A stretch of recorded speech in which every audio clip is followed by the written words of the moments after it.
अस्सलाम वालेकुम। तो दोस्तों एक बार फिर हाजिर हो चुका हूँ और नई नई डेवलपमेंट के साथ। आपको पता है कि मैं आता रहता हूँ। दोस्तों चाइना और इंडिया को लेकर काफ़ी दिन हो गए हैं इस चैनल के ऊपर डिस्कशन नहीं की गई। तो इस चैनल के ऊपर 4 से 5 ये इसी वीडियो में मैं डेवलपमेंट शेयर करने जा रहा हूँ चाइना और इंडिया को लेकर। ये काफ़ी अहम तरीन डेवलपमेंट है, इनमें से ज़्यादातर डेवलपमेंट का आपको नहीं पता, तो वो मैं आपसे शेयर करने जा रहा हूँ। ये काफ़ी ज़्यादा अहम तरीन वीडियो होने जा रही है, तो आप सारी डेवलपमेंट को सुने, आराम से सुने बैठकर। ये काफ़ी ज़्यादा अहम तरीन मालूमात मैं आपसे शेयर करने जा रहा हूँ। दोस्तों आपको पता है कि जो नेपाल का एरिया, नेपाल के साथ इंडिया का मुतनाज़ा इलाका, जो कि नेपाल ने नक्शा भी जारी कर दिया, इनकी पार्लियामेंट की जानिब से अप्रूव भी हो गया कि लिपिया अधूरा का इलाका हमारा है, काला पानी का इलाका हमारा है। इसी तरह एक और एरिया वो भी ये कहती हैं कि हमारा है। तो वहाँ से इंडिया और नेपाल के भी हालात ख़राब हुए, तो इंडिया की जानिब से अपना असर व रसूख दिखाने की कोशिश की गई। तो दोस्तों असर व रसूख दिखाते हुए इंडिया की ये कोशिश थी कि नेपाल की हुकूमत को ही बदल दिया जाए, ठीक है ना। तो वहाँ अब चाइना का भी किरदार नज़र आता है। अब जाहिर सी बात है कि अभी जो गवर्नमेंट हमें नेपाल के अंदर नज़र आती है वो प्रो चाइना नज़र आती है, वो चाइना की तरफ ज़्यादा नज़र आती है, चाइना की वो बात मानती हैं, चाइना के साथ उनके रिलेशन बड़े मजबूत हो रहे हैं। तो दोस्तों डेवलपमेंट अभी हाल ही के अंदर कुछ इस तरह से हुई है कि चाइनीज़ एम्बेसडर हू जांकी, ये एक लड़की है, इसकी तस्वीर आपके सामने आ रही होगी। इसे नेपाल कम्युनिस्ट पार्टी के लीडरान से मुलाकात इसकी करवाई गई।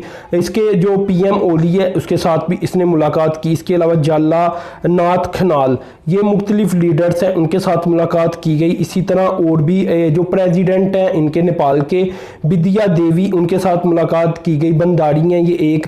इसी तरह जो सीनियर नेपाल कम्युनिस्ट पार्टी की लीडर है माधव कुमार नेपाल, इनके साथ भी मुलाकात इनकी हुई।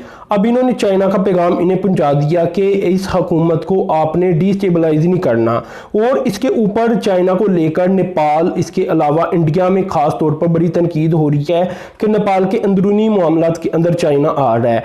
लेकिन दोस्तों इधर जो नेपाल के अंदर एम्बेसी है चाइना की, उनकी जानिब से कह दिया गया वाजिया तौर पर कि हम नेपाल की इस गवर्नमेंट के साथ बड़े ही सेटिस्फाई तरीके के साथ आगे बढ़ रही हैं, बड़े ही अच्छे हमारे रिलेशन है, बहुत ही अच्छे हम आगे बढ़ रही हैं। तो चाइना कभी भी नहीं ये चाहेगा कि ये गवर्नमेंट हटे या कोई भी उठे और या अपोजिशन उठे और इस गवर्नमेंट को इंडिया के कहने के ऊपर तोड़ने की कोशिश कर रहे। तो ये चाइना ने एक पैगाम पहुंचाना था, अपनी एम्बेसी के जरिए भी पहुंचा दिया और अपने एक एम्बेसडर को भी भेज दिया जो कि एक लड़की थी, और इसने जाकर चाइना का पैगाम पहुंचा दिया कि ऐसा ना किया जाए, ये गलत होगा, ये चाइना को नाराज करने का बायस बनेगा। और आपको पता है कि नेपाल के लिए चाइना को नाराज करना किसी भी सूरत काबिल कबूल नहीं। हाँ इंडिया को वो नाराज कर सकता है, इंडिया जितना मर्जी एक तो अपने आप को सुपर पावर डिक्लेयर करता रहे, लेकिन वो सुपर पावर है तो नहीं।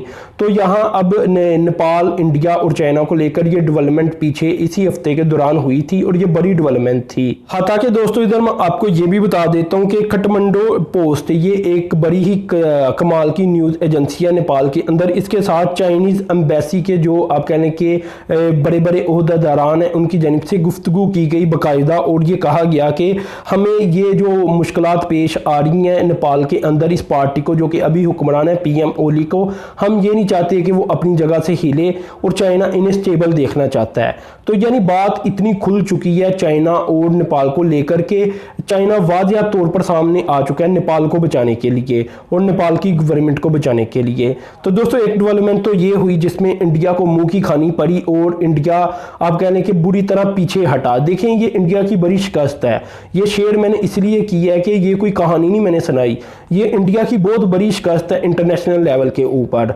तो खैर दूसरी डेवलपमेंट की तरफ आ जाती हैं। अब जो अमेरिकन यूनिवर्सिटी हैं उनकी जानिब से ऐलान किया गया और कुछ ने कर भी दिया है, कुछ आहिस्ता आहिस्ता इसके ऊपर गौर कर रही हैं कि हम जो ये वाला सेशन है इसे ऑनलाइन कर दें और ऑनलाइन ही बच्चों को पढ़ाएं।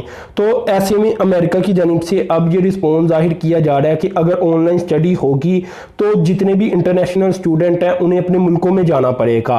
अब देखें हम ये समझते हैं बल्कि पूरी दुनिया में ये काफ़ी डंडोरा पीटा गया इंडियन मीडिया की जानिब से और इंडियन ब्लॉगर की जानिब से कि भाई मोदी और ट्रंप बड़े ही करीबी दोस्त हैं। अब ऐसे में इंडिया को एक बड़ा धचका ये होगा कि इंडियन स्टूडेंट को भी निकाला जाएगा। अब इंडियन स्टूडेंट एक बड़ी तादाद के अंदर अमेरिका में स्टडी करती हैं। मैं आपको तादाद बता देता हूँ। सबसे पहले तो हमें ये पता होना चाहिए कि चाइनीज स्टूडेंट सबसे ज़्यादा हैं अगर अमेरिका में देखे जाएं, लेकिन आपको पता है कि के जो चाइना और अमेरिका के तल्लुकात हैं वो कुछ ज़्यादा बेहतर नहीं। तो अगर वो चले भी जाती हैं वापस और ऑनलाइन स्टडी करती हैं तो वो कोई इतना बड़ा मसला नहीं, इतनी ज़्यादा तनकीद नहीं होती। लेकिन असल तनकीद फिर मोदी को लेकर हो रही है, और ये कुछ आप कह लें कि न्यूट्रल लोग कर रही हैं कि भाई अगर आपकी इतने अच्छे रिलेशन है तो आप अपने स्टूडेंट को वहाँ रखें, वहाँ उसे ट्रम्प को कहें कि उसे वहाँ रहने दिया जाए। तो दोस्तों अशोक स्वाइन की जानिब से यही तनकीद की गई है, जो कि एक प्रोफेसर हैं और इनका पहले भी मैं जिक्र कर चुका हूं। तो अब इनकी जानिब से अब मैं आपको मालूमात दे देता हूं। चाइना के 3,69,548 स्टूडेंट हैं अमेरिका के अंदर, और इंडिया के 2,02,014, यानी एक बड़ी तादाद के अंदर इंडियन स्टूडेंट पाई जाती हैं अमेरिका के अंदर। तो यहाँ भी अब मोदी के ऊपर ही तनकीद हो रही है कि आप तो हमें ये बताती हैं कि अमेरिका आपका बड़ा करीब हो चुका है, बड़ा पक्का यार बन चुका है, आप तो क्या ट्रम्प के एक बड़े करीबी दोस्त समझे जाती हैं, तो फिर इंडिया के साथ ऐसा सलूक क्यों किया जा रहा है। इसी तरह B1 वीज़ा, वो जो वीज़ा मैंने आपको पीछे बताया था, उसमें भी सबसे ज़्यादा स्टेक इंडिया के थे, सबसे ज़्यादा फ़ायदा इंडिया को था। तो उसे भी उन्होंने इस साल के एंड तक आप कह लें कि कैंसिल ही करके रखा है, और इस पॉलिसी को जारी रखा गया जिसमें वो अब वीज़ा जारी नहीं किया जाएगा। तो उसमें भी नुकसान इन्होंने इंडिया को ही दिया था।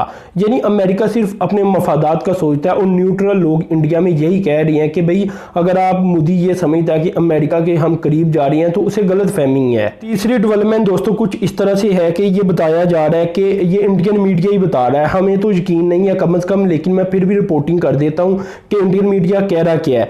वो कहता है कि हॉट स्प्रिंग का जो एरिया वहां से जो चाइनीज विड्रॉल था वो कंप्लीट हो चुका है। अब देखें, पहली बात तो ये है कि पहले तो गलवान वैली से बात शुरू हुई थी, तो गलवान वैली की अभी तक तो पिक्चर्स नहीं आई, वही पिक्चर्स जो कि एक सैटेलाइट इमेज थी जिससे फिर पता चलना था कि सच में चाइना वापस जा चुका है। चाइना कोई 1.5 किलोमीटर मजीद पीछे जा चुका है, जो कि इंडियन मीडिया का दावा है। इसी तरह इंडिया ने भी पीछे जाना था, और वो मैंने एक्सप्लेन कर दिया था कि इंडिया ने जिस तरह पीछे जाना था और चाइना ने जिस तरह पीछे जाना था, उससे जो चाइनीज ज़मीन है, आप कह लें कि जो इंडियन ज़मीन है वो चाइना के पास ही जानी थी। लेकिन यहाँ मैं ये आपको बता रहा हूँ कि अब ये कह रही हैं कि हॉट स्प्रिंग से भी चाइना निकल रहा है, तो ये बातें मानने वाली नहीं, और ये कह रही हैं कि कंप्लीट हो चुका है सब कुछ। तो ये बातें किस तरह मानी जाएंगी जब तक ये कोई सैटेलाइट इमेज हमें नहीं दिखाते, क्योंकि आपको तो पता है कि इंडियन मीडिया झूठ बड़े बोलता है। तो ये मैंने आपको इसलिए बताया, आपको पता हो कि इंडियन मीडिया क्या कर रहा है अपनी आवाम को। तो कहना क्या, इसने झूठ बोल रहा है एक बार फिर के हॉट स्प्रिंग से भी चाइना वापिस आ चुका है। अच्छा दोस्तों, एक और डेवलपमेंट मैं आपसे शेयर कर देता हूं, और ये है कोविड-19 के बारे में। MIT स्टडी, ये एक अमेरिकन अदारा है, बड़ा ही कमाल का अदारा है। इन्होंने एक स्टडी की है, वो हमारे सामने आई है। वो ये कहती हैं कि तकरीबन 3.25 लाख से ज़्यादा लोग, यानी 2.87 2,87,000 लोग इंडिया में 2021 के विंटर तक आप कहें कि डेली केसेस रिपोर्ट होंगे कोविड-19 के। यानी रोज़ाना की बुनियाद के ऊपर इंडिया में जो 2021 विंटर तक केसेस बन जाएंगे रोज़ाना की बुनियाद के ऊपर, वो 2,87,000 अब रिपोर्ट हुआ करेंगे। अब ये बड़ी तादाद बनती है, इंडिया तो पूरा तबाह हो जाएगा अगर इतने केस निकलने शुरू हो गए। तो ये भी एक मोदी के ऊपर ही तनकीद हो रही है कि जब से मनूस आया है इंडिया में एक से एक परेशानी आती जा रही है। तो दुनिया में तो परेशानियां हैं, ठीक है, पूरी दुनिया ही परेशानियों का शिकार है, लेकिन इंडिया के ऊपर कुछ ज़्यादा ही आ रही हैं।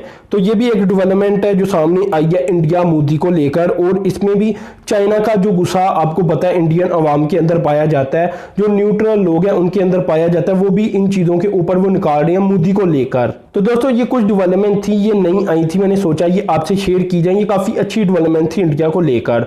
तो दोस्तों आपने हमेशा की तरह वीडियो को लाइक शेयर कमेंट कर देना है, चैनल को भी सब्सक्राइब कर देना है, और साथ में जो बेल के आइकन पर क्लिक कर देना है। अब तक के लिए इतना ही था। अल्लाह हाफिज़।